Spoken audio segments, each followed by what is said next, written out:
ഇത് ഇത് മാത്രം ഹൈലൈറ്റ് ആക്കിയാലും സൂപ്പർ. എടാ എൻ്റെ നല്ല ഫോട്ടോ ഒന്ന് സ്റ്റോറി ഇട്ടേക്കണേന്ന് അതുപോലെയാവും. ഓക്കെ, നമ്മൾ എന്ത് പറഞ്ഞു വെച്ചേ? സ്ട്രിപ്പിൻ്റെ കാര്യം.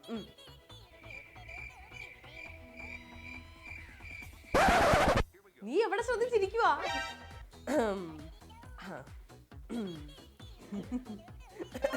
ഇതിന്റെ ഫൈനൽ ആയിട്ടുള്ള ഇതിന്റെ ഈ ഫേസിലെ ഹെയർസ് ഉണ്ട് നമ്മുടെ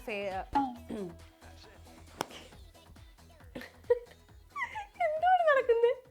ഓക്കെ, സീരിയസ് ആണ്. ഫേഷ്യൽ റേസർ യൂസ് ചെയ്യുമ്പോൾ സൂക്ഷിച്ച് ഉപയോഗിക്കുക, ഇല്ലെങ്കിൽ ഒരു അടയാളം വീണാ മറ്റേ എന്താ ഒരു ഗുണ്ടപ്പിച്ചുവോ പറയത്തില്ലേ, വെട്ട് കിട്ടിയിട്ട് അതുപോലെ ഇരിക്കും കേട്ടോ.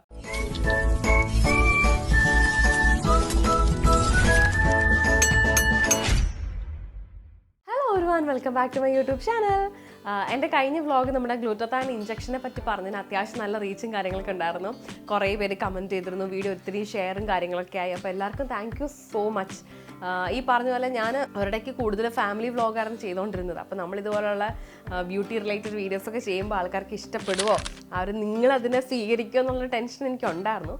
പക്ഷേ കുറച്ച് വീഡിയോസ് ഇങ്ങനെ ഇട്ടുണ്ടെങ്കിൽ ഗ്രാജുവലി എനിക്ക് മനസ്സിലായി കുഴപ്പമില്ല, നമ്മൾ ഈ പറയുന്ന ആൾക്കാർക്ക് ഇഷ്ടമുള്ള ടോപ്പിക്കിനെ പറ്റി സംസാരിക്കുകയാണെങ്കിൽ കണ്ടിരിക്കും എന്നുള്ളത് മനസ്സിലായി.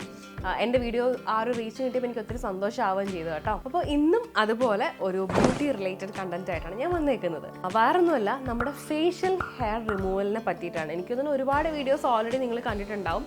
അപ്പം എനിക്കും ഇങ്ങനെ നമ്മുടെ പരിചയത്തിലുള്ള ഫ്രണ്ട്സ് അല്ലെങ്കിൽ എന്താ പറയുക മെസ്സേജിന് കമൻറ്റ് ചെയ്യുന്ന കുറച്ച് ആൾക്കാരൊക്കെ പറഞ്ഞിട്ട് നമ്മൾ എത്ര ബേസ് കറക്റ്റായിട്ട് ഇട്ടാലും അല്ലെങ്കിൽ ഫൗണ്ടേഷൻ കറക്റ്റായിട്ട് ഇട്ടാലും ഇട്ട് കഴിയുമ്പോൾ ഒരു പെർഫെക്ഷൻ വരുന്നില്ല. ഫേസിന് എന്താ പറയുക, നമ്മൾ പടം വരയ്ക്കുന്ന ആ ഒരു ക്യാൻവാസ് വൃത്തിയായിട്ടിരുന്നാൽ മാത്രമേ നമ്മൾ ചെയ്യുന്ന കാര്യത്തിന് പെർഫെക്ഷൻ വരുള്ളൂ. അതുപോലെയാണ് നമ്മുടെ ഫേസിൻ്റെ കാര്യം. അപ്പോൾ എനിക്ക് തോന്നി ഓക്കെ, നമ്മൾ ഈ ഫേഷ്യൽ ഹെയർ റിമൂവലിൻ്റെ ഒരു വീഡിയോ ചെയ്യാം, അത് കുറച്ചുകൂടി ആൾക്കാർക്ക് യൂസ്ഫുൾ ആയിരിക്കും എന്ന് എനിക്ക് തോന്നി. അങ്ങനെയാണ് ഇന്ന് അതിനെ പറ്റിയിട്ട് സംസാരിക്കാൻ വേണ്ടി പോകുന്നത് കേട്ടോ. ഫസ്റ്റ് ഓഫ് ഓൾ ഞാൻ നേരത്തെ പറഞ്ഞ ഡയലോഗ് തന്നെയാണ്, നമ്മുടെ പടം വരയ്ക്കുന്ന ക്യാൻവാസ് വൃത്തിയായിട്ടിരുന്നാൽ മാത്രമേ നമ്മുടെ പടം നന്നാവുള്ളൂ. അതുപോലെയാണ് നമ്മുടെ ഫേസും. നമ്മൾ ശരിക്കും നമ്മൾ എത്ര പ്രൈമർ യൂസ് ചെയ്താലും എത്ര മോയ്സ്ചറൈസറും എത്ര ഫൗണ്ടേഷൻ ഇട്ടാലും നമ്മുടെ ഫേസിൻ്റെ ആ ടൈമിലുള്ള സ്കിൻ ടെക്സ്ചറും സ്കിൻ കണ്ടീഷനും നല്ലതല്ല എങ്കിൽ നമ്മളിടുന്ന മേക്കപ്പിന് അതിന് ഉറപ്പായിട്ടും ബാധിക്കും. ഇപ്പോൾ ഫേസ് ഒരുപാട് ഓയിലി ആയിട്ടിരുന്നാലും നമ്മുടെ ഫൗണ്ടേഷൻ ലാസ്റ്റ് ചെയ്യില്ല, ഫേസ് ഒത്തിരി ഡ്രൈ ആയിട്ടിരുന്നാലും പ്രശ്നവും. അതുപോലെ നമ്മൾ ഫേസിൽ ഹെയർ ഉണ്ടെന്നുണ്ടെങ്കിൽ നമുക്ക് ഒരിക്കലും അത് ഫൗണ്ടേഷൻ ഇട്ട് കവർ ചെയ്യാൻ പറ്റില്ല. നമ്മൾ എത്ര ഫൗണ്ടേഷൻ ഇട്ട് കഴിഞ്ഞാൽ ആ ഹെയർ കറക്റ്റായിട്ട് തെളിഞ്ഞു നിൽക്കും. അപ്പോൾ അത് എത്ര പറഞ്ഞാലും ഒരു വൃത്തികേട് തന്നെയാണ്. അത് ഓരോ ആൾക്കാരുടെ കാഴ്ചപ്പാടിനനുസരിച്ചിരിക്കും കേട്ടോ. നമ്മുടെ ഫേസിലെ ഹെയർ ആയാലും ഇപ്പം അപ്പർ ലിപ്സിലെ ഹെയർ ആയാലും ഈ സൈഡിൽ ജോ ലൈനിൻ്റെ അവിടെ വരുന്ന ഹെയർ ആയാലും അത് റിമൂവ് ചെയ്യണോ വേണ്ടെന്നുള്ളത് കംപ്ലീറ്റ്ലി നിങ്ങളുടെ കയ്യിലാണ്. നിങ്ങളുടെ ഇഷ്ടമാണ്, വേണമെങ്കിൽ ചെയ്യാം, വേണ്ടെങ്കിൽ ചെയ്യണ്ട. ചിലപ്പോൾ ഇങ്ങനെ നമ്മൾ പറയുമ്പോൾ ഇപ്പോൾ ഫേഷ്യൽ ഹെയർ ഉണ്ടെങ്കിൽ ഇപ്പോൾ എന്താ പ്രശ്നം? കാര്യം ഇപ്പോഴത്തെ നമ്മുടെ ഒരു ട്രെൻഡ് അതാണല്ലോ. നമുക്കിപ്പം ഫേഷ്യൽ ഹെയർ ഉണ്ടെങ്കിൽ അത് കുഴപ്പമില്ല, അത് നമ്മൾ അക്സെപ്റ്റ് ചെയ്യണം, ആ ഒരു ഇതാണ്. ചില ആൾക്കാരുടെ മൈൻഡ് സെറ്റ് അങ്ങനെയായിരിക്കും. അവർക്ക് ഓക്കെ, ഇതിനെപ്പറ്റി നോക്കുക വേണ്ട, ഹെയർ റിമൂവ് ചെയ്യാൻ വേണ്ട. ചില ആൾക്കാർക്ക് ഹെയർ റിമൂവ് ചെയ്യുന്നതാണ് ഇഷ്ടം. അപ്പം അങ്ങനെയുള്ളവർക്ക് വേണ്ടിയിട്ടുള്ളൊരു വീഡിയോ ആണ് കേട്ടോ. എനിക്ക് ഫേഷ്യൽ ഹെയർ റിമൂവ് ചെയ്യുന്നതാണ് ഇഷ്ടം. ഈ പറഞ്ഞതുപോലെ ഞാൻ മേക്കപ്പ് ചെയ്യുമ്പോൾ എൻ്റെ ഫേസ് പെർഫെക്റ്റ് ആയിട്ട് ഇരിക്കണമെങ്കിൽ ഫേഷ്യൽ ഹെയർ പാടില്ല എന്ന് എനിക്കുണ്ട്. അപ്പം നമ്മുടെ ഫേസിൻ്റെ ഹെയർ റിമൂവ് ചെയ്യാൻ വേണ്ടിയിട്ട് പല മാർഗ്ഗങ്ങളുണ്ട്, പല വഴികളുണ്ട്. ചില ആൾക്കാർ ഷേവ് ചെയ്യാറുണ്ട്, ചിലവർ ത്രെഡ് ചെയ്യാറുണ്ട്. അതുപോലെ നമ്മുടെ ഈ സ്ട്രിപ്പ് ഉണ്ടല്ലോ, ഹെയർ റിമൂവിങ് സ്ട്രിപ്പ് യൂസ് ചെയ്തെടുക്കാറുണ്ട്, വാക്സ് ചെയ്യാറുണ്ട്. അങ്ങനെ പല പല വഴികളാണ് നമുക്ക് ഫേഷ്യൽ ഹെയർ റിമൂവ് ചെയ്യാനായിട്ടുള്ളത്. അപ്പം ആദ്യം നമുക്ക് ഷേവ് ചെയ്ത് അല്ലെങ്കിൽ ഒരു ഫേഷ്യൽ റേസേഴ്സ് യൂസ് ചെയ്ത് ഹെയർ റിമൂവ് ചെയ്യുന്നതിനെ പറ്റിയിട്ട് പറയാം. ആദ്യമായിട്ട് നമ്മുടെ ഫേസിൽ ഏറ്റവും കൂടുതൽ ഹെയർ ഗ്രോത്ത് ഉണ്ടാകുന്നത് നമ്മുടെ ഇവിടുത്തെ ഈ ജോ ലൈനിൻ്റെ ഈ ഭാഗത്തും പെൺകുട്ടികൾക്ക് ഈ ഭാഗത്തും അപ്പർ ലിപ്സിലുമാണ്. താടിയിൽ അങ്ങനെ ഹെയർ ഗ്രോത്ത് ഉള്ളവരെ ഞാൻ വളരെ റെയറായിട്ടേ കണ്ടിട്ടുള്ളൂ. റെയർ എന്നല്ല, ഉറപ്പായിട്ട് കണ്ടിട്ടുണ്ട്, പക്ഷേ അത് കുറച്ച് കുറവാണ്. എനിക്ക് മോസ്റ്റ് പ്രോബബ്ലി ഞാൻ ഇവിടെയാണ് കൂടുതലും കണ്ടിട്ടുള്ളത്. ഞാനും ഹെയർ റിമൂവ് ചെയ്യുന്ന ടൈമിൽ ഈ രണ്ട് സൈഡിലും, പിന്നെ ഐബ്രോസ് എടുക്കുന്ന ടൈം ആകുമ്പോൾ നമ്മുടെ ഈ നെറ്റിയുടെ ഭാഗത്ത് എടുക്കാറുണ്ട്, അപ്പർ ലിപ്പ് കറക്റ്റായിട്ട് എടുക്കാറുണ്ട്. ഇത് ഇത്രയാണ് ഞാൻ ചെയ്യുന്നത്. ശരിക്കും ഈ കല്യാണത്തിന് മുമ്പൊക്കെ എല്ലാവരും പറയില്ലേ, കല്യാണത്തിന് തലേന്നും അതിൻ്റെ 2 ദിവസം മുന്നേ ഒക്കെ എല്ലാ ബ്രൈഡ്സും പോയി ഫേഷ്യലും കാര്യങ്ങളൊക്കെ ചെയ്യാറുണ്ട്. ശരിക്കും എന്തിനാണ് കല്യാണത്തിന് 2 ദിവസം മുന്നേ അല്ലെങ്കിൽ 3 ദിവസം മുന്നേ ഫേഷ്യൽ ചെയ്യേണ്ടതെന്ന് ചോദിച്ചാൽ, നമ്മൾ ഇപ്പോൾ നമ്മുടെ ഫേസിൽ ഡെഡ് സെൽസ് ഉണ്ടാവും, ചിലർക്ക് ആ ടൈമിൽ ഡ്രൈ ആയിട്ട് ഇരിക്കുമായിരിക്കും, നമ്മുടെ ഫേസിൽ ഹെയർ ഉണ്ടാവും. അപ്പം ഈ കാര്യങ്ങളൊക്കെ കറക്റ്റായിട്ട് റിമൂവ് ചെയ്താൽ മാത്രമേ നമ്മുടെ കല്യാണത്തിനന്ന് ഭംഗിയായിട്ട് ഇരിക്കുള്ളൂ എന്നുള്ള ഒരു ഫാക്ടർ ഉള്ളത് കൊണ്ടാണ് എല്ലാവരും ഒരു 3 ദിവസം മുന്നേ ഫേഷ്യൽ ചെയ്യുന്നത്. ഓഫ് കോഴ്സ് ഫേഷ്യൽ ചെയ്യുമ്പോൾ ബ്ലഡ് സർക്കുലേഷനും കാര്യങ്ങളൊക്കെ കൂടിയിട്ടൊരു പ്രസരിപ്പോ ഒരു തുടുപ്പോ ഒക്കെ ഫേസിൽ വരും. പക്ഷെ അതിനോടൊപ്പം തന്നെ ഇതും വലിയൊരു കാര്യമാണ്. അതായത് ഫേസിൻ്റെ ഈ ഹെയർ റിമൂവ് ചെയ്യുന്നതും നമ്മൾ നന്നായിട്ട് സ്ക്രബ് ചെയ്യുന്ന ടൈമിൽ എന്ത് ചെയ്യുന്നത് വെച്ചാൽ നമ്മുടെ ഫേസിൻ്റെ ഡെഡ് സെൽസും കാര്യങ്ങളൊക്കെ നന്നായിട്ട് സ്ക്രബ് ചെയ്ത് കളയുന്ന ടൈമിൽ നമ്മൾ മേക്കപ്പ് ചെയ്യുമ്പോൾ കല്യാണത്തിന് നല്ല വൃത്തിയായിട്ടിരിക്കും. അതുകൊണ്ടാണ് എല്ലാവരും കല്യാണത്തിന് ഒരു 3-4 ദിവസമൊക്കെ മുന്നേ ഫേഷ്യൽ ചെയ്യണം എന്ന് കൂടുതൽ ഈ ബ്യൂട്ടീഷ്യൻസ് ആയാലും മേക്കപ്പ് ആർട്ടിസ്റ്റുകളായാലും പറഞ്ഞു കേൾക്കുന്നത് അതുകൊണ്ടാണ്. ഞാൻ യൂഷ്വലി ചെയ്യുന്നത് എങ്ങനെയാണെന്ന് ചോദിച്ചാൽ, ഞാൻ ഫേഷ്യൽ ഹെയർ റിമൂവ് ചെയ്യുന്നതിന് മുന്നേ ആദ്യം നമ്മുടെ ഫേസിൽ ഒരു മോയ്സ്ചറൈസറോ ഒരു ജെല്ലോ എന്തെങ്കിലും ഓയിൽ കണ്ടന്റ് ഉള്ള, അതായത് ഓയിൽ എന്ന് പറയുമ്പോൾ അങ്ങനെയല്ല ഞാൻ പറയുന്നത്, നമ്മുടെ ഡ്രൈ ആയിട്ടിരിക്കുന്ന സ്കിന്നിൻ്റെ മേലെ നമ്മൾ റേസേഴ്സ് യൂസ് ചെയ്തിട്ട് ഇങ്ങനെ ആക്കുമ്പോൾ ആ സ്കിന്നിൻ്റെ മേലെ കുറച്ച് സ്ക്രാച്ച് വീഴും. ആ സ്ക്രാച്ചാണ് പിന്നീട് ഭാവിയിൽ ഒരു പച്ച കളറോ അല്ലെങ്കിൽ ഒരു കറുപ്പ് കളറാവാൻ സാധ്യതയുള്ളത്. പക്ഷെ നമ്മുടെ സ്കിന്നിന് മേലെ ഒരു മോയ്സ്ചറൈസറോ ഒരു സൺസ്ക്രീനോ ഒരു ജെല്ലോ എന്തെങ്കിലും വാട്ടെവർ ഇട്ട് എന്തെങ്കിലും ഒരു സ്മൂത്ത് ആയിട്ട് ഇങ്ങനെ ഗ്ലൈഡ് ചെയ്ത് പോകുന്ന രീതിക്ക് ഒരു സാധനം ഉണ്ടെന്നുണ്ടെങ്കിൽ നമ്മുടെ റേസർ പിടിക്കുന്ന സമയത്ത് ഫേസിൽ സ്ക്രാച്ച് വീടില്ല, അപ്പം നമുക്ക് അവിടെ ഷെയ്ഡ് വീടില്ല. അതുകൊണ്ടാണ് ആൺകുട്ടികളെല്ലാവരും ഈ ഷേവ് ചെയ്യുന്ന ടൈമിൽ നമ്മുടെ ഷേവിങ് ജെല്ലും ഷേവിങ് ക്രീമൊക്കെ യൂസ് ചെയ്യില്ലേ, അതാണ് മെയിൻലി ഉപയോഗിക്കാനുള്ള കാരണം. അപ്പോൾ ആ സെയിം സാധനം തന്നെയാണ് നമ്മൾ ഫോളോ ചെയ്യേണ്ടത്. ഞാനിപ്പോൾ എന്താ പറയുക, ഞാൻ യൂഷ്വലി ഇടുന്ന ഒരു നീമിൻ്റെ ഒരു ജെല്ലുണ്ട്, നീമിൻ്റെയോ റോസിൻ്റെയോ എന്തെങ്കിലും ആ ടൈമിൽ എന്താണുള്ളത്. ഇനിയിപ്പം ജെല്ലില്ലാത്ത സമയത്ത് പെട്ടെന്ന് അന്വേഷിക്കുമ്പോൾ ജെല്ല് കണ്ടില്ലെങ്കിൽ ഞാൻ കാണുന്ന മോയ്സ്ചറൈസർ ആയിരിക്കും. എന്നാൽ പിന്നെ ഞാൻ മോയ്സ്ചറൈസർ എടുത്തിടും, എന്നിട്ടാണ് ഫേഷ്യൽ ഹെയർ റിമൂവ് ചെയ്യുന്നത്. ഞാൻ യൂഷ്വലി ചെയ്യുന്ന ടൈമിൽ എങ്ങനെയാണെന്ന് ചോദിച്ചാൽ, ഞാൻ നമ്മുടെ ഇവിടുത്തെ ഈ കൃതാവിൻ്റെ ഒരു പോർഷൻ ഇല്ലേ, ചില ആൾക്കാർ ഈ കൃതാവിൻ്റെ ഇതിങ്ങനെ വെച്ചിട്ട് കറക്റ്റ് ഇവിടെ നിന്ന് ഇങ്ങനെ ഷേവ് ചെയ്യും. എനിക്കത് കാണുമ്പോൾ ഒരു പെർഫെക്ഷൻ തോന്നാറില്ല, എനിക്ക് എന്തോ ഒരു വൃത്തികേട് തോന്നാറുണ്ട്. ഞാൻ യൂഷ്വലി എന്ത് ചെയ്യുന്നത് വെച്ചാൽ, നമ്മുടെ ഇവിടുത്തെ ഈ ഹെയർ ഇല്ലേ, ഇതിനിങ്ങനെ കൈകൊണ്ട് ഇങ്ങനെ മേലോട്ട് പിടിക്കും. അപ്പോൾ ആ കൃതാവ് കംപ്ലീറ്റ്ലി കവറായിട്ട് പിന്നെ ഉള്ള ഈ കുഞ്ഞി ഹെയറിനെ ഇവിടെ നിന്ന് ഇങ്ങനെയാണ് ഹെയർ റിമൂവ് ചെയ്യുന്നത്. ഇപ്പുറത്തെ സൈഡിലും അങ്ങനെയാണ്, ഈ കൈ കൊണ്ട് ഇവിടെ ഇങ്ങനെ പിടിച്ചിട്ട് ഇവിടുത്തെ കൃതാവിൻ്റെ ഹെയർ എല്ലാം മാറ്റി വെക്കും, ബാക്കിയുള്ള കുഞ്ഞു ഹെയറൊക്കെ റിമൂവ് ചെയ്യും. ചില ആൾക്കാർ കഴുത്തിൻ്റെ ഈ ഭാഗത്തുള്ള ഹെയർ ഒക്കെ റിമൂവ് ചെയ്യാറുണ്ട്. ഞാൻ കഴുത്തിൻ്റെ ഹെയർ റിമൂവർ ചെയ്യാറില്ല. അതിനുള്ള മെയിൻ റീസൺ എനിക്ക് തോന്നിയിട്ടുള്ളത് എന്താണെന്ന് വെച്ചാൽ, നമ്മുടെ ഈ നെക്കിൻ്റെ അടുത്ത ഹെയർ ഉണ്ടോ, ഇത് നമ്മൾ റിമൂവ് ചെയ്താൽ പെട്ടെന്ന് ഹെയർ ഗ്രോത്ത് ഉണ്ടാകാൻ സാധ്യതയുണ്ട്, അല്ലെങ്കിൽ അവിടെ കുറച്ച് തിക്ക് ഹെയർ വീണ്ടും വീണ്ടും വരാനുള്ള സാധ്യതയുണ്ട്. അതുകൊണ്ട് ഞാൻ ഫേഷ്യൽ ഹെയർ റിമൂവ് ചെയ്യുന്ന ടൈമിൽ ഇങ്ങോട്ടേക്കൊന്നും കൊണ്ടുപോകാറില്ല, നേരെ റിമൂവ് ചെയ്ത് ഈ ഒരു പോർഷൻ വരെ മാക്സിമം ഇവിടെ നിന്ന് ഇങ്ങനെ കൊണ്ടു നിർത്താറാണ് പതിവ്. അപ്പർ ലിപ്പ് ചെയ്യുന്ന ടൈമിലായാലും നമ്മുടെ ഈ പോർഷൻ്റെ ഇവിടെ വന്നിട്ട് ഇങ്ങനെ നാവ് കൊണ്ടൊന്നിങ്ങനെ ഉന്തിച്ച് പിടിക്കും. അപ്പോൾ ആ കറക്റ്റായിട്ട് ആ ഒരു പൊസിഷൻ കിട്ടും. ഇല്ലാന്നുണ്ടെങ്കിൽ നമ്മൾ വെറുതെ ഇങ്ങനെ ആക്കുകയാണെന്നുണ്ടെങ്കിൽ ചിലപ്പോൾ മുറിയാനോ സ്ക്രാച്ച് വീഴാനുള്ള സാധ്യതയുണ്ട്. അതുകൊണ്ട് നാവ് കൊണ്ട് ഇങ്ങനെ കണ്ടോ ഇങ്ങനെ ഒന്നിച്ച് നിർത്തിയിട്ട് അത് വെച്ചിട്ട് പതിയെ പതിയെ പതിയെ പതിയെ ഇങ്ങനെ റിമൂവ് ചെയ്യാം. അതുപോലെ തന്നെ ഒരിക്കലും നമ്മൾ ഫേഷ്യൽ ഹെയർ റിമൂവ് ചെയ്യുമ്പോൾ നമ്മുടെ ഹെയർ ഗ്രോത്തിൻ്റെ ഓപ്പോസിറ്റ് ഡയറക്ഷനിലേക്ക് ഹെയർ റിമൂവ് ചെയ്യാൻ പാടില്ല. നമ്മുടെ ഫേഷ്യൽ ഹെയർ എപ്പോഴും താഴത്തേക്കാണ് ഗ്രോത്ത് വരുന്നത്, അപ്പോൾ താഴത്തേക്ക് തന്നെ റിമൂവ് ചെയ്യുക. നമ്മൾ തിരിച്ച് ഓപ്പോസിറ്റ് ഡയറക്ഷനിലോട്ട് ആക്കുകയാണെങ്കിൽ ചിലപ്പോൾ ഇങ്ങനെ കുഞ്ഞു കുഞ്ഞു കുരുക്കൾ ബംസ് ഒക്കെ വരാൻ സാധ്യതയുണ്ട്. നമ്മുടെ അപ്പർ ലിപ്പ് ആയാലും ശരി അങ്ങനെ തന്നെയാണ്, താഴത്തേക്കാണ് ഞാൻ ഇങ്ങനെ റിമൂവ് ചെയ്യുന്നത്. ഒരിക്കലും ഇങ്ങനെ തിരിച്ച് ഓപ്പോസിറ്റ് ഡയറക്ഷനിൽ ചെയ്യാറില്ല. ഈ നെറ്റിയുടെ ഇവിടുത്തെ മുടിയുടെ ഹെയർ ഡയറക്ഷൻ നമ്മൾ ശ്രദ്ധിക്കുകയാണെങ്കിൽ ഇവിടുത്തെ ഹെയർ എല്ലാം ഇങ്ങോട്ടേക്കാണ് പോകുന്നത്. അപ്പോൾ ഇവിടെ ചെയ്യുന്ന ടൈമിൽ ഇവിടെ നിന്ന് ഇങ്ങനെ പിടിക്കുക, കൈ കൊണ്ട് ഇവിടെ ഇങ്ങനെ പിടിച്ചിട്ട് ഇങ്ങനെ ജസ്റ്റ് ഇങ്ങനെ വലിച്ചു പിടിക്കും കേട്ടോ. എന്നിട്ട് നമ്മുടെ റേസർ വെച്ചിട്ട് ഇങ്ങനെ ഇങ്ങനെ ഇങ്ങനെ ആക്കിയെടുക്കും. ഇവിടുത്തെ ഈ ഐബ്രോസിൻ്റെ താഴത്തെ ഹെയർ മാത്രമാണ് നമ്മൾ റിമൂവ് ചെയ്യുന്ന സമയത്ത് ഓപ്പോസിറ്റ് ഡയറക്ഷനിലേക്ക് വലിക്കുക. ഇനി നമ്മുടെ ഐബ്രോസ് ആയാലും ശരി, നമ്മൾ ത്രെഡ് യൂസ് ചെയ്തിട്ട് ത്രെഡ് ചെയ്യുവാണെങ്കിലാണ് നമ്മുടെ ഹെയറിൻ്റെ ഗ്രോത്തിൻ്റെ ഓപ്പോസിറ്റ് ഡയറക്ഷനിലേക്ക് അതിനെ പുള്ളി ചെയ്ത് എടുക്കുന്നത്. ഇല്ലാന്നുണ്ടെങ്കിൽ വരത്തില്ല. നമ്മൾ സെയിം ഡയറക്ഷനിലേക്ക് തന്നെ ത്രെഡ് ചെയ്യാൻ നോക്കുകയാണെന്നുണ്ടെങ്കിൽ ആ ഹെയർ കയറിയിട്ട് ഇങ്ങനെ പറഞ്ഞു പോരത്തില്ല. ഈ ഐബ്രോസിൽ മാത്രമാണ് അപ്പോൾ നമ്മുടെ ഫേസിൽ ഹെയർ റിമൂവ് ചെയ്യുമ്പോൾ ഓപ്പോസിറ്റ് ഡയറക്ഷനിൽ എടുക്കുന്നത്. ബാക്കി എവിടെ നമ്മൾ ഫേസിൽ ഹെയർ റിമൂവ് ചെയ്താലും ഓപ്പോസിറ്റ് ഡയറക്ഷനിൽ എടുക്കരുത്, കുരുക്കൾ വരാൻ സാധ്യതയുണ്ട്. ഇതുപോലെ നമ്മുടെ ഫേസിൽ ഹെയർ റിമൂവ് ചെയ്യുന്നതിന് മുമ്പ് നമ്മൾ കെയർ ചെയ്ത് ഒരു ക്രീമൊക്കെ ഇട്ടിട്ടാണ് റിമൂവ് ചെയ്തത്. ഇനി നമ്മുടെ ഫേസിൽ ഹെയർ റിമൂവിങ് കഴിഞ്ഞിട്ട് നമ്മൾ എന്തെങ്കിലും ഒരു മോയ്സ്ചറൈസർ അപ്ലൈ ചെയ്ത് കൊടുക്കണം. കാര്യം ഓൾറെഡി ആ ഭാഗം നമ്മളിങ്ങനെ എന്താ പറയുക റേസേഴ്സ് ഇട്ട് ഇങ്ങനെ പിടിച്ചിട്ട് അവിടെ കുറച്ചിങ്ങനെ സെൻസിറ്റീവായിട്ട് ഇരിക്കുമായിരിക്കും. അപ്പോൾ ആ സമയത്ത് എന്തെങ്കിലും ഒരു ക്രീം ഇടുകയാണെങ്കിൽ ജസ്റ്റ് ഒരു സ്മൂത്തിങ് എഫക്റ്റ് അല്ലെങ്കിൽ ഒരു തണുപ്പ് കിട്ടുന്ന പോലെ നമ്മുടെ സ്കിന്നിന് ഒരു റിലാക്സേഷൻ ആണത്. അപ്പോൾ അതുകൊണ്ട് അതും നമ്മൾ യൂസ് ചെയ്യാൻ വേണ്ടിയിട്ട് മറക്കരുത്. ഇനി സെക്കൻഡ് ഓപ്ഷൻ എന്ന് പറയുമ്പോൾ നമുക്ക് നമ്മുടെ ഫേസിനെ ത്രെഡ് ചെയ്ത് കളഞ്ഞിട്ട് ഹെയർ റിമൂവ് ചെയ്യാൻ വേണ്ടിയിട്ട് പറ്റും. അതും ഈ പറഞ്ഞ പോലെ നല്ലൊരു ഓപ്ഷനാണ്. നമുക്ക് ഈ ബ്ലാക്ക് മാർക്ക് വീടില്ല, ഗ്രീൻ കളർ വീടില്ല, ഹെയർ ഗ്രോത്ത് കുറവായിരിക്കും.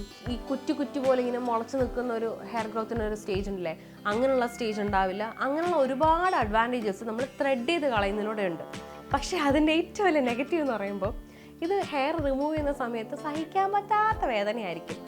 ഈവൻ ഞാനിപ്പോൾ കുറേ നാളായി ത്രെഡ് ചെയ്തിട്ട് എപ്പോഴും നമ്മുടെ റേസേഴ്സ് വെച്ചിട്ടാണ് കളയാറ്. കാര്യം ത്രെഡ് ചെയ്ത് ആ ഒരു മുളച്ച് നിൽക്കുന്ന ടൈമിൽ ചിലപ്പോൾ പാർലറിൽ പോയി എടുക്കാനുള്ള സമയം കിട്ടില്ല, അല്ലെങ്കിൽ അന്ന് ഷൂട്ട് കാണും. അപ്പോൾ പെട്ടെന്ന് റേസർ എടുക്കുക, റിമൂവ് ചെയ്യുക, അതാണ് പതിവ്. ഇപ്പോൾ എനിക്ക് പാർലറിൽ പോയിട്ട് ത്രെഡ് ചെയ്യുന്നതിനെ പറ്റി എനിക്ക് ചിന്തിക്കാൻ പറ്റുന്നില്ല. കാര്യം എൻ്റെ ദൈവമേ എനിക്ക് ഭയങ്കര വേദനയാണ് ത്രെഡ് ചെയ്യുമ്പോൾ. അതുപോലെ നമ്മുടെ അപ്പർ ലിപ്പും ഈ ത്രെഡ് ചെയ്ത് കളയുവാണെന്നുണ്ടെങ്കിൽ ഭയങ്കര വേദനയായിരിക്കും. ഈ സൈഡിലൊക്കെ ത്രെഡ് ചെയ്യുന്ന ആൾക്കാരുണ്ട്, പക്ഷെ അത് കുറച്ച് പെയിൻഫുള്ളാണ്. പക്ഷേ നമ്മൾ ആ പെയിൻ സഹിക്കാൻ തയ്യാറാണെന്നുണ്ടെങ്കിൽ പിന്നെ കുറേ നാളത്തേക്ക് ഈ ഹെയർ ഗ്രോത്ത് ഉണ്ടാവില്ല. കുറച്ച് എന്താ പറയുക, നമ്മളിപ്പം ഈ റേസേഴ്സ് വെച്ചിട്ട് ഹെയർ റിമൂവ് ചെയ്ത് കഴിഞ്ഞ് ഒരു 3-4 ദിവസം കഴിയുമ്പോൾ വീണ്ടും ഇങ്ങനെ കുറ്റിയായിട്ട് മുളച്ച് വരും. പക്ഷെ നമ്മൾ ത്രെഡ് ചെയ്ത് കളയുവാണെന്നുണ്ടെങ്കിൽ ഏറ്റവും കുറഞ്ഞൊരു 2 ആഴ്ചയെങ്കിലും അവിടെ ഹെയർ ഗ്രോത്ത് ഉണ്ടാവില്ല കേട്ടോ. ഭയങ്കര നീറ്റ് ആൻഡ് ക്ലീൻ ആയിട്ടിരിക്കും. പക്ഷേ ഈ പറഞ്ഞ പോലെ വേദന സഹിക്കാനുള്ള ക്ഷമ വേണം, അവിടെ ഇരുന്ന് ഇത് കംപ്ലീറ്റ്ലി പറിച്ച് കളയുന്നവരെ ഇരിക്കാനുള്ള ക്ഷമ വേണം. അങ്ങനെയുള്ള കുറേ കാര്യങ്ങൾ ത്രെഡ് ചെയ്യുന്നതിലുണ്ട്. പേഴ്സണലി എന്നോട് ചോദിക്കുകയാണെങ്കിൽ ഞാൻ എപ്പോഴും ത്രെഡ് ചെയ്ത് കളയുന്ന ഓപ്ഷൻ ആയിരിക്കും പറയുക. പക്ഷെ ഞാൻ പോലും ത്രെഡ് ചെയ്യുന്നത് കുറവാണ്, എനിക്ക് വേദന സഹിക്കാൻ ബുദ്ധിമുട്ടുള്ളതുകൊണ്ട്. പക്ഷേ വേദന സഹിക്കാൻ ഓക്കെ ആയിട്ടുള്ളവർ ഫേഷ്യൽ ഹെയർ റിമൂവ് ചെയ്യാൻ വേണ്ടിയിട്ട് ത്രെഡ് ചെയ്യുന്നതാണ് ഏറ്റവും നല്ലൊരു ഓപ്ഷൻ. ബ്ലാക്ക് ഷെയ്ഡ് വീഴില്ല, പച്ച കളർ വരില്ല, ഹെയർ ഗ്രോത്ത് ഉണ്ടാവില്ല, ഇടയ്ക്കിടയ്ക്ക് പോയി ചെയ്യേണ്ടി വരില്ല, ഒന്നും ഉണ്ടാവില്ല, നല്ല നീറ്റ് ആൻഡ് ക്ലീൻ ആയിട്ട് ഇരിക്കുകയും ചെയ്യും കേട്ടോ. ഇനി മൂന്നാമത്തെ ഓപ്ഷൻ നമ്മുടെ ഹെയർ റിമൂവിങ് സ്ട്രിപ്പ് യൂസ് ചെയ്തിട്ട് ഹെയർ റിമൂവ് ചെയ്യുന്നതാണ്. നമ്മുടെ ഫേസിലായാലും ഐബ്രോസിലായാലും അപ്പർ ലിപ്പിലായാലും. അതും ഈ പറഞ്ഞതുപോലെ ത്രെഡിങ്ങിൻ്റെ മറ്റൊരു രൂപമായിട്ടാണ് എനിക്ക് തോന്നുന്നത്. അവരതിന് ത്രെഡ് യൂസ് ചെയ്യുന്നു, നമ്മൾ ത്രെഡിന് പകരം ഒരു എന്താ പറയുക, ഒരു പശ പോലുള്ള ഒരു ഗം എഫക്റ്റ് ഉള്ള ഒരു സ്ട്രിപ്പ് യൂസ് ചെയ്യുന്നുള്ളതാണ് വ്യത്യാസം. പക്ഷെ രണ്ടും ചെയ്യുന്ന ജോലി ഒന്ന് തന്നെയാണ് കേട്ടോ. ഈ പറഞ്ഞ പോലെ ഈ രോമം ഇങ്ങനെ എടുത്തു കഴിയുമ്പോൾ പെട്ടെന്ന് ഹെയർ ഗ്രോത്ത് ഉണ്ടാവില്ല. അതിൻ്റെ ഉള്ളിൽ നിന്ന് നമ്മുടെ സ്കിന്നിൽ നിന്ന് ഇങ്ങനെ പറിച്ചെടുക്കുമല്ലേ, അപ്പോൾ അതിൻ്റെ ആ വേരുൾപ്പെടെ ഹെയർ പുറത്തേക്ക് വരും. അതുകൊണ്ട് കുറച്ച് ദിവസത്തേക്ക് ഹെയർ ഗ്രോത്ത് ഉണ്ടാവില്ല. പക്ഷേ ഈ സ്ട്രിപ്പിനും ഈ പറഞ്ഞതുപോലെ വേദനയുണ്ട് നന്നായിട്ട്, അത് വലിയൊരു കാര്യമാണ്. പിന്നീട് ഈ പറഞ്ഞ പോലെ നമുക്ക് ഈ പാർലറിൽ പോയിരുന്നിട്ട് അവിടെ കുറേ നേരം ടൈം സ്പെൻഡ് ചെയ്ത് വെയിറ്റ് ചെയ്തിരുന്ന് ചെയ്ത് തീർക്കാൻ ക്ഷമയില്ലാത്തവർക്ക് സ്വന്തമായിട്ട് വീട്ടിൽ എപ്പോൾ വേണമെങ്കിലും സ്ട്രിപ്പ് യൂസ് ചെയ്തിട്ട് നമുക്ക് ഹെയർ റിമൂവ് ചെയ്യാൻ വേണ്ടിയിട്ട് പറ്റും. അപ്പം അതും സെയിം എഫക്റ്റാണ്. പക്ഷെ നമ്മൾ ഈ പറഞ്ഞ പോലെ സ്ട്രിപ്പ് യൂസ് ചെയ്താലും ത്രെഡ് ചെയ്താലും നമ്മുടെ ഫേഷ്യൽ റേസർ യൂസ് ചെയ്യുകയാണെങ്കിലും ഇത് കഴിഞ്ഞിട്ടൊരു മോയ്സ്ചറൈസർ ഇടുന്നത് വളരെ അത്യാവശ്യമാണ്. അത് ആരും സ്കിപ്പ് ചെയ്യരുത്. പ്രൊസീജിയർ എന്തോ ആയിക്കോട്ടെ, ഇതിൻ്റെ ഫൈനലായിട്ടുള്ളൊരു പ്രൊസീജിയർ ഒറ്റ ഉള്ളൂ, മോയ്സ്ചറൈസർ ഇട്ട് അവസാനിപ്പിക്കുക എന്നുള്ളത്. ഇനിയുള്ള വേറൊരു ഓപ്ഷൻ എന്ന് പറയുമ്പോൾ നമുക്ക് വാക്സ് യൂസ് ചെയ്തിട്ട് നമ്മുടെ ഫേഷ്യൽ ഹെയർ റിമൂവ് ചെയ്യാം. അതും പെയിൻ ഉണ്ടായിരിക്കും. ഹെയറിൻ്റെ റൂട്ടിൽ നിന്ന് തന്നെ നമ്മളതിനെ ഫുള്ളായിട്ട് പറിച്ചെടുക്കുകയാണ്, അപ്പം നല്ല വേദന കാണും. പിന്നെ കുറേ നാളത്തേക്ക് ഹെയർ ഗ്രോത്ത് വരില്ല. അത് ഈ പറഞ്ഞ സ്ട്രിപ്പ് ആണെങ്കിലും ത്രെഡ് ആണെങ്കിലും വാക്സിങ് ആണെങ്കിലും കുറച്ച് നാൾ എങ്ങനെ പോലെ 2 ആഴ്ചയെങ്കിലും ഹെയർ ഗ്രോത്ത് വരില്ല. അപ്പോൾ അതുകൊണ്ട് നമുക്കിങ്ങനെ ഇടയ്ക്കിടയ്ക്ക് ചെയ്യേണ്ടി വരില്ല. പക്ഷെ വാക്സ് ചെയ്യുമ്പോഴുള്ള വേറൊരു പ്രശ്നം എന്ന് പറയുമ്പം ആ എടുക്കുന്ന വാക്സ് കറക്റ്റ് ചൂട് കറക്റ്റ് ആയിരിക്കണം. ഇല്ലെങ്കിൽ നമ്മുടെ ഫേസ് പൊള്ളാനോ അല്ലെങ്കിൽ മാർക്ക് വീഴാനൊക്കെ ഉള്ള സാധ്യത വളരെ കൂടുതലാണ്. നമ്മളിപ്പോൾ ഏതൊരു പാർലറിൽ പോയാലും അവർ വളരെ കെയർഫുള്ളായിട്ട് ശ്രദ്ധിച്ചേ ചെയ്യുള്ളൂ. എങ്കിൽ പോലും കല്യാണത്തിൻ്റെ തലേന്നൊക്കെ കൈ വാക്സ് ചെയ്യാൻ പോയിട്ട് കയ്യിൽ വാക്സ് വീണ് പൊള്ളി ഒരുപാട് ആൾക്കാരുടെ അനുഭവങ്ങൾ ഉണ്ടായിരിക്കും. എനിക്കും പൊള്ളിയിട്ടുണ്ടെന്ന് തോന്നുന്നു കല്യാണത്തിന് മുമ്പ് ഇതുപോലെ വാക്സ് ചെയ്യാൻ പോയിട്ട്. കറക്റ്റ് ആ സമയത്ത് എന്തെങ്കിലും ഒരു മിസ്റ്റേക്ക് എവിടെയെങ്കിലും വരുമല്ലോ. അപ്പോൾ അതുപോലെ ഈ ബ്രൈഡ്സൊക്കെയാണ് ഈ ഹെയർ റിമൂവ് ചെയ്യാൻ പോകുന്നുണ്ടെങ്കിൽ കല്യാണത്തിന് വേണ്ടിയിട്ട് ചെയ്യുന്ന അല്ലെങ്കിൽ ഒരു ഫംഗ്ഷന് വേണ്ടിയിട്ടൊക്കെ ചെയ്യുന്നവർ വാക്സ് ചെയ്യാതിരിക്കുന്നതായിരിക്കും ബെറ്റർ. ഈ പറഞ്ഞ പോലെ വേഴ്സ്റ്റ് കേസ് സിനാരിയോയാണ് ഞാൻ പറയുന്നത്. നീ ആ ചൂടുള്ള വാക്സ് എങ്ങാനും വീണൊരു പൊള്ളലോ ഒരു അടയാളമൊന്നും വീഴ്ത്തണ്ട, നമ്മളൊരു ഫംഗ്ഷന് പോകാൻ വേണ്ടിയിട്ട് നിൽക്കുന്നതല്ലേ. ആ സമയത്ത് ഈ പറഞ്ഞതുപോലെ നമ്മൾ ഫേഷ്യൽ റേസർ യൂസ് ചെയ്യുമ്പോൾ സൂക്ഷിച്ച് ഉപയോഗിക്കുക. ഇല്ലെങ്കിൽ ക്രിക്ക് ഒരു അടയാളം വീണാൽ മറ്റേ എന്താ പറയുക, ഒരു ഗുണ്ടപിജുവോ പറയത്തില്ലേ, വെട്ട് കിട്ടിയിട്ട് അതുപോലെ ഇരിക്കും കേട്ടോ. അതുകൊണ്ട് ഈ ഫംഗ്ഷന് വേണ്ടിയും കല്യാണത്തിന് വേണ്ടിയും തയ്യാറെടുക്കുന്ന കുട്ടികളെല്ലാവരും ഈ ചൂടുള്ള വാക്സും ഈ ഫേഷ്യൽ റേസേഴ്സൊക്കെ ഒഴിവാക്കുന്നത് നല്ലതായിരിക്കും. അവർക്ക് ഈ പറഞ്ഞ പോലെ ത്രെഡ് ചെയ്യുന്നതോ അല്ലെങ്കിൽ സ്ട്രിപ്പ് വെച്ചെടുക്കുന്നതൊക്കെ ആയിരിക്കും ബെറ്റർ. അതാകുമ്പോൾ ഈ മുറിവും അടയാളങ്ങളൊന്നും വരത്തില്ല. കുറച്ച് വേദന സഹിക്കണം, അത് നമ്മൾ ആ ഫംഗ്ഷന് വേണ്ടി അന്നത്തെ ദിവസം നന്നായിട്ടിരിക്കാൻ വേണ്ടിയിട്ട് അങ്ങ് സഹിച്ചാൽ മതി കേട്ടോ. അപ്പോൾ ഇതാണ് ഏറ്റവും നല്ലതെന്ന് പറയുന്നത്. അടുത്തൊരു ഓപ്ഷൻ എന്ന് പറയുമ്പോൾ നമുക്ക് ഹെയർ റിമൂവൽ ക്രീമുണ്ട്. ഈ ക്രീം ഈ പറഞ്ഞതിൻ്റെ കൂട്ട് നമുക്കൊരു ഇപ്പം റേസർ യൂസ് ചെയ്യുമ്പോൾ ഒരു മുറിവ് വരില്ല, നമ്മൾ വാക്സിൻ എടുക്കുന്ന പെയിൻ വരില്ല, അങ്ങനെയുള്ള സംഭവങ്ങളൊന്നുമില്ല. നമ്മൾ ഒരു ക്രീം മേടിക്കുക, നമുക്ക് എവിടെയാണോ ഹെയർ ഗ്രോത്ത് ഉള്ളത് അവിടെ ക്രീം അപ്ലൈ ചെയ്ത് ഒരു 10 to 15 മിനിറ്റ്സ് വെയിറ്റ് ചെയ്യുക, ജസ്റ്റ് വൈപ്പ് ചെയ്യുക, അവിടുത്തെ ഹെയർ കംപ്ലീറ്റ്ലി പോരും. പക്ഷേ അതിനുള്ള ഏറ്റവും വലിയൊരു കുഴപ്പമെന്ന് പറയുമ്പോൾ, ഞാൻ പണ്ട് ഒരു 4-5 വർഷത്തിന് മുന്നേ ഒക്കെ ഈ ഹെയർ റിമൂവൽ ക്രീംസ് യൂസ് ചെയ്തിരുന്നു. പക്ഷെ പിന്നീട് എപ്പോൾ എനിക്ക് തോന്നി നമ്മൾ ഏതോ ഒരു ക്രീം എടുത്ത് മേത്ത് തേക്കുന്നു, ഒരു 10-15 മിനിറ്റ് കഴിയുമ്പോൾ അവിടുത്തെ ഹെയർ കംപ്ലീറ്റ്ലി ഊരി പോരണമെങ്കിൽ അതിൽ എന്തൊക്കെയോ കുഴപ്പമില്ലേ, എന്തോരം കെമിക്കൽസ് അതിലുണ്ടാവും, അല്ലെങ്കിൽ നമ്മുടെ സ്കിന്നിനത് നല്ലതാണോ എന്നൊരു ചിന്ത എനിക്ക് എപ്പോഴും വന്നു. അതോടെ ഞാൻ ആ പരിപാടി നിർത്തി. പിന്നെ ഞാൻ ഹെയർ റിമൂവൽ ക്രീം അധികം യൂസ് ചെയ്യാറില്ല. കാര്യം നമ്മുടെ സ്കിന്നിൻ്റെ മേലെ ആണെങ്കിൽ പോലും ആ ക്രീം ഇട്ടിട്ട് നമ്മൾ വെയിറ്റ് ചെയ്തിരിക്കുന്നത് അത്ര നല്ലതാണെന്ന് എനിക്ക് തോന്നുന്നില്ല. അതുകൊണ്ട് പിന്നെ ഞാൻ ആ സാധനം യൂസ് ചെയ്തിട്ടില്ല. കയ്യിൽ ഹെയർ റിമൂവ് ചെയ്യണമെങ്കിൽ വാക്സിങ് ചെയ്യും. ഇനി വാക്സ് ചെയ്യാൻ ഒരു രക്ഷയില്ലെങ്കിൽ ഈ പറഞ്ഞൊരു റേസറോ കാര്യങ്ങൾ എന്തെങ്കിലും യൂസ് ചെയ്യും. പക്ഷേ ഞാൻ എപ്പോൾ റേസർ യൂസ് ചെയ്താലും എനിക്ക് കയ്യിൽ എവിടെയെങ്കിലും ഒരു മുറിവ് വീഴും. അതുകൊണ്ട് കയ്യിൽ ഒരു തവണ എങ്ങാണ്ട് ഞാൻ റേസർ യൂസ് ചെയ്തിട്ടുള്ളൂ, അല്ലാണ്ട് ഞാൻ യൂസ് ചെയ്തിട്ടില്ല. കാര്യം എനിക്കത് പ്രോപ്പറായിട്ട് എനിക്കത് എടുക്കാൻ പറ്റാറില്ല. ഒരാൾ ചിലപ്പോൾ എടുത്തുന്നത് ശരിയാകുമായിരിക്കും, ഞാൻ എടുക്കുമ്പോൾ എനിക്ക് മുറിയാറുണ്ട്. അതുകൊണ്ട് ഞാനത് കയ്യിൽ ചെയ്യാറില്ല. ഫേസിൽ ചെയ്യുമ്പോൾ എനിക്ക് പ്രശ്നമില്ല കേട്ടോ. അപ്പം ഈ ക്രീം നമ്മുടെ ഫേസിൽ എന്തായാലും ഫേസിൽ ഉപയോഗിക്കേണ്ട, കയ്യും കാലും പിന്നെ വിടാം, നമുക്ക് ഫേസ് അങ്ങനെ വിടാൻ പറ്റുന്ന കാര്യമല്ലല്ലോ. അതുകൊണ്ട് ഞാൻ ഹെയർ റിമൂവൽ ക്രീം അധികം അങ്ങോട്ട് സജസ്റ്റ് ചെയ്യുന്നില്ല. പിന്നെ ഈ പറഞ്ഞതിൻ്റെ കൂട്ട് വേദന സഹിക്കാൻ ഒട്ടും പറ്റില്ല, റേസർ യൂസ് ചെയ്യുന്നതും ശരിയാവുന്നില്ല, മുറിയുന്നുണ്ട്.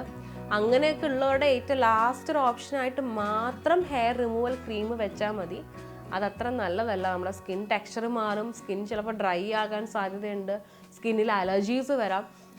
ഏതൊരു ഹെയർ റിമൂവൽ ക്രീം യൂസ് ചെയ്യുന്ന ആൾക്കാരാണെങ്കിലും അവർ ആ ക്രീം ഡയറക്റ്റായിട്ട് നമ്മുടെ കയ്യിലോ കാലിലോ ഫേസിലോ അപ്ലൈ ചെയ്യുന്നതിന് മുമ്പ് ഒരു ടെസ്റ്റ് ഡോസ് എവിടെയെങ്കിലും പുറമെ കാണാത്ത ഏതെങ്കിലും ഒരു ഭാഗത്ത് ടെസ്റ്റ് ചെയ്ത് നോക്കുക. അലർജിക് റിയാക്ഷൻ എന്തെങ്കിലും ഉണ്ടോ എന്ന് നോക്കിയിട്ട് മാത്രമേ യൂസ് ചെയ്യാവൂ. അല്ലാന്നുണ്ടെങ്കിൽ എന്തെങ്കിലും ചില കണ്ടന്റിനോട് അലർജിയുള്ള ആൾക്കാരുണ്ട്, ആ കണ്ടന്റ് ഈ ക്രീമിലുണ്ടെന്നുണ്ടെങ്കിൽ അവരതെടുത്ത് ഇടുമ്പോൾ അപ്പോൾ തന്നെ അവിടെ അലർജി ആയിട്ട് ഫുള്ള് ഒരു നമ്മുടെ ഫങ്ഷൻ ഇല്ലാണ്ടായി പോകും. അതുകൊണ്ട് അങ്ങനെയുള്ള റിസ്ക് ഒന്നും ആരും എടുക്കരുത്. നോക്കി കണ്ട് സൂക്ഷിച്ച് മാത്രം ഹെയർ റിമൂവൽ ക്രീമും കാര്യങ്ങളും യൂസ് ചെയ്യുക. ഇനിയുള്ളൊരു ലാസ്റ്റ് ഓപ്ഷൻ എന്ന് പറയുമ്പം ലേസർ ട്രീറ്റ്മെൻറ്റ് ആണ്. ലേസർ ട്രീറ്റ്മെൻറ്റ് ഞാൻ സജസ്റ്റ് ചെയ്യുന്നൊരു കാര്യമാണ് കേട്ടോ. ഒരു ലോങ് ടേമിന് നമ്മുടെ ഫേസിലുള്ള ഹെയർ ഗ്രോത്തിന് അത് ഇല്ലാതാക്കുന്നു. ഈ പറഞ്ഞ പോലെ സൈഡ് എഫക്റ്റും കാര്യങ്ങളൊന്നും വരുന്നില്ല, വലിയ പെയിൻ ഇല്ല, ഹെയർ കംപ്ലീറ്റ്ലി പോകുന്നു, കുറേ ദിവസത്തേക്ക് അവിടെ ഗ്രോത്ത് ഉണ്ടാവില്ല. ഏറ്റവും നല്ലൊരു ഓപ്ഷൻ ഫേഷ്യൽ ലേസർ തന്നെയാണ്. പക്ഷെ കുറച്ച് കോസ്റ്റ് അതിനാവും. അത് ഈ പറഞ്ഞതുപോലെ നമ്മൾ സ്റ്റാർട്ടിങ്ങിൽ ഒരു 1-2 സിറ്റിംഗ് മാത്രം എല്ലാ മാസവും ചെയ്യേണ്ടി വരുള്ളൂ കേട്ടോ. അത് കഴിഞ്ഞ് പ്രോപ്പറായിട്ട് ഗ്രോത്ത് ഒന്ന് റെഡ്യൂസ് ആയി ഒന്ന് കൺട്രോൾഡ് ആയി കഴിഞ്ഞാൽ 2-3 മാസം കൂടുമ്പോൾ നമുക്കൊരു സിറ്റിംഗ് ഒക്കെ ചെയ്താൽ മതിയായിരിക്കും. ഞാൻ എപ്പോഴും പ്രിഫർ ചെയ്യുന്നത് ഫേഷ്യൽ ലേസർ തന്നെയാണ്. ലോങ് ടേമിൽ ചെയ്യാൻ പറ്റുന്നവർക്ക് ഏറ്റവും ബെറ്റർ ഓപ്ഷനാണ്. ഞാൻ ഈ പറഞ്ഞ പോലെ ഫേഷ്യൽ ലേസർ ചെയ്യാറുണ്ട്, നമ്മുടെ അപ്പർ ലിപ്പിലൊക്കെ ഞാൻ ചെയ്യാറുണ്ട്. എനിക്ക് ഏറ്റവും എഫക്റ്റീവായിട്ട് തോന്നിയിട്ടുള്ളതും അത് തന്നെയാണ്. പിന്നീട് ഈ പറഞ്ഞ പോലെ നമുക്ക് ഈ ഷൂട്ടോ കാര്യങ്ങളോ വരുന്ന സമയത്ത് ചിലപ്പോൾ ഓടിപ്പോയി ലേസർ ചെയ്യാൻ പറ്റാത്ത സിറ്റുവേഷൻ ആയിരിക്കും. അല്ലെങ്കിൽ ഈ പറഞ്ഞ രാവിലെ ഷൂട്ടിന് മേക്കപ്പ് ചെയ്യാൻ വേണ്ടിയിട്ട് ഇരിക്കുന്ന സമയത്ത് എനിക്ക് അയ്യോ ഇവിടെ ഗ്രോത്ത് ആയാലോ എന്ന് കാണുന്നത്, ആ സമയത്തൊക്കെ നമ്മൾ പെട്ടെന്ന് റേസർ യൂസ് ചെയ്തിട്ട് റിമൂവ് ചെയ്യുന്നതാണ് ഏറ്റവും ബെറ്റർ ഓപ്ഷൻ. ലേസർ ട്രീറ്റ്മെൻറ്റ് തന്നെയാണ്. അതാകുമ്പോൾ നമുക്ക് ഈ പറഞ്ഞ പോലെ പേടിക്കണ്ട, വലിയ പ്രശ്നങ്ങളും കാര്യങ്ങളൊന്നും വരില്ല, വേദനയും ഇല്ല, പിന്നെ പെട്ടെന്ന് ഹെയർ ഗ്രോത്ത് ഉണ്ടാവും എന്നുള്ളൊരു സംഭവം നമ്മുടെ മനസ്സിൽ വരില്ല. അതുകൊണ്ട് ഏറ്റവും ബെറ്റർ ഓപ്ഷൻ ലേസറാണ്. അത് ചെയ്യാൻ പറ്റുന്നവർ ലേസർ ചെയ്യുക. ഇല്ലാത്ത ആൾക്കാർക്ക് ഫേഷ്യൽ റേസറോ ഹെയർ റിമൂവിങ് സ്ട്രിപ്പോ വാക്സിങ്ങോ ക്രീം ഞാൻ ഓൾറെഡി പറഞ്ഞിട്ടുണ്ട്, എന്നാലും ഞാൻ സജസ്റ്റ് ചെയ്യുന്നില്ല. ഏറ്റവും ലാസ്റ്റ് ഓപ്ഷനായിട്ട് മാത്രം വെക്കുന്നുള്ളൂ കേട്ടോ. പിന്നീട് നമ്മുടെ ഈ ഒരു ഹെയർ റിമൂവിങ് പ്രോസസ്സ് കഴിഞ്ഞാൽ ഒരു ആഫ്റ്റർ കെയർ ആയിട്ട് ചെയ്യേണ്ടത് ഫസ്റ്റ് മോയ്സ്ചറൈസർ ഇടുക. അത് ഞാനിപ്പോൾ ഒരു 4-5 തവണ പറഞ്ഞിട്ടുണ്ടാവും, ആരും മറക്കരുത്. സെക്കൻഡ് തിങ്, നമ്മൾ യൂസ് ചെയ്ത ടൂൾസ്, ആ റേസർ ആയിക്കോട്ടെ, റേസർ യൂസ് ചെയ്യുന്ന ആൾക്കാരാണ് ഞാൻ പ്രത്യേകം പറയുന്നത്, അത് പ്രോപ്പറായിട്ട് ക്ലീൻ ചെയ്ത് വെക്കുക. ഇല്ലാന്നുണ്ടെങ്കിൽ നമ്മൾ ആ റേസർ സെക്കൻഡ് യൂസിന് എടുക്കുന്ന സമയത്ത് നമുക്ക് അലർജിയോ പിമ്പിൾസോ ഒക്കെ വരാനുള്ള സാധ്യതയുണ്ട്. കാര്യം നമ്മൾ ഓൾറെഡി ക്ലീൻ ചെയ്തതിൻ്റെ വേസ്റ്റ് അതിലിരിക്കുമ്പോൾ അത് കുറച്ച് ദിവസം കഴിയുമ്പോൾ അത് കുറച്ച് മോശമാവും. എന്നിട്ട് വീണ്ടും അറിയാണ്ട് നമ്മളത് ഉപയോഗിച്ച് കഴിഞ്ഞാൽ നമ്മുടെ സ്കിന്നിന് പ്രശ്നമാവും. അപ്പോൾ അതുകൊണ്ട് എപ്പോഴും യൂസ് ചെയ്ത് കഴിഞ്ഞാൽ ഉടനെ ആ സാധനങ്ങളെല്ലാം ക്ലീൻ ചെയ്ത് വെക്കുക.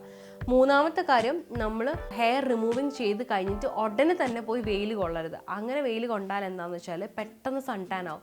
നമ്മുടെ എല്ലാവർക്കും അറിയാം, നമ്മുടെ കയ്യിലും കാലിലും ഒക്കെ നമുക്ക് ഈ ഹെയർ ഓൾറെഡി തന്നിരിക്കുന്നത് നമ്മൾ ഈ പറഞ്ഞ പോലെ നമ്മൾ ഒരു പ്രൊട്ടക്ഷൻ്റെ ഭാഗമായിട്ടാണ്. നമ്മുടെ സ്കിന്നിനെ എല്ലാ കാര്യങ്ങളും ഡയറക്റ്റ്ലി വന്ന് അടിക്കുന്നതിൽ നിന്ന് ഒരു പ്രൊട്ടക്ഷൻ ആയിട്ട് തന്നെയാണ് ഹെയർ നമ്മുടെ സ്കിന്നിനുള്ളത്. അപ്പോൾ ഈ ഹെയർ ഉള്ള സ്കിന്നിനും ഹെയർ ഇല്ലാത്ത സ്കിന്നും വെയിലത്ത് ഇറങ്ങിക്കഴിഞ്ഞാൽ ഏറ്റവും പെട്ടെന്ന് സൺ ടാൻ ആവുന്നത് ഹെയർ ഇല്ലാത്ത സ്കിന്നിലാണ്. അപ്പോൾ നമ്മൾ ഹെയർ റിമൂവ് ചെയ്ത് കഴിഞ്ഞിട്ട് നേരെ പോയി വെയിലത്ത് നിൽക്കുകയാണെന്നുണ്ടെങ്കിൽ പെട്ടെന്ന് നമുക്ക് സൺ ടാൻ ആവും. പിന്നെ നമ്മൾ ആ സൺ ടാൻ മാറ്റാൻ വേണ്ടിയിട്ട് നടക്കണം. അപ്പോൾ അതുകൊണ്ട് നേരെ പോയി വെയിൽ കൊള്ളാണ്ടിരിക്കുക. പിന്നെ നിങ്ങളുടെ സ്കിൻ ടൈപ്പിന് ഈ പറഞ്ഞതിൽ ഏത് മെത്തേഡാണോ ചെയ്യുന്നത് അത് പ്രോപ്പറായിട്ട് മനസ്സിലാക്കിയിട്ട് മാത്രം ചെയ്യുക. ഇല്ലയെന്നുണ്ടെങ്കിൽ ഇപ്പം ചില ആൾക്കാർക്ക് റേസർ പറ്റില്ല, അവർക്ക് പിമ്പിൾസ് വരും. ചില ആൾക്കാർക്ക് വാക്സിൻ പറ്റില്ല, അവർക്ക് അത് കഴിയുമ്പോൾ കുറച്ച് ഇച്ചിനെസ്സും ഒരു റെഡ്നെസ്സൊക്കെ ഉണ്ടാവും. ചില ആൾക്കാർക്ക് സ്ട്രിപ്പ് പറ്റില്ലായിരിക്കും. അങ്ങനെ പല പല ആൾക്കാർക്കും പല പല കാര്യങ്ങളായിരിക്കും. അത് അവരുടെ സ്കിൻ ടൈപ്പിനെ ബേസ് ചെയ്തിട്ടാണ് കംപ്ലീറ്റ്ലി ഇരിക്കുന്നത്. അപ്പോൾ ഞാൻ ഈ പറയുന്നത് കേട്ടിട്ട് ഏതെങ്കിലും ഒരു കാര്യം ചെയ്യാണ്ട് നിങ്ങളുടെ സ്കിന്നിന് ഏതാണോ സ്യൂട്ട് ആവുന്നത് അത് കണ്ടുപിടിച്ചിട്ട് ചെയ്യുന്നതായിരിക്കും ഏറ്റവും ബെറ്റർ. ഓക്കെ, അപ്പോൾ നമ്മുടെ ഇന്നത്തെ കണ്ടന്റ് ഇത്രയേ ഉള്ളൂ. നമ്മുടെ ഫേഷ്യൽ ഹെയർ റിമൂവലിനെ പറ്റിയിട്ടായിരുന്നു. അപ്പോൾ വീഡിയോ കണ്ട എല്ലാവർക്കും thank you so much. Like ചെയ്യുക, ഷെയർ ചെയ്യുക, കമൻറ്റ് ചെയ്യുക, സബ്സ്ക്രൈബ് ചെയ്യുക. ഇതുപോലെ നമ്മുടെ ബ്യൂട്ടി റിലേറ്റഡ് കണ്ടന്റ് എന്തെങ്കിലും ആവശ്യമുണ്ടെങ്കിൽ ഉറപ്പായിട്ട് പറയണം കേട്ടോ, നമുക്ക് വീഡിയോ ചെയ്യാം.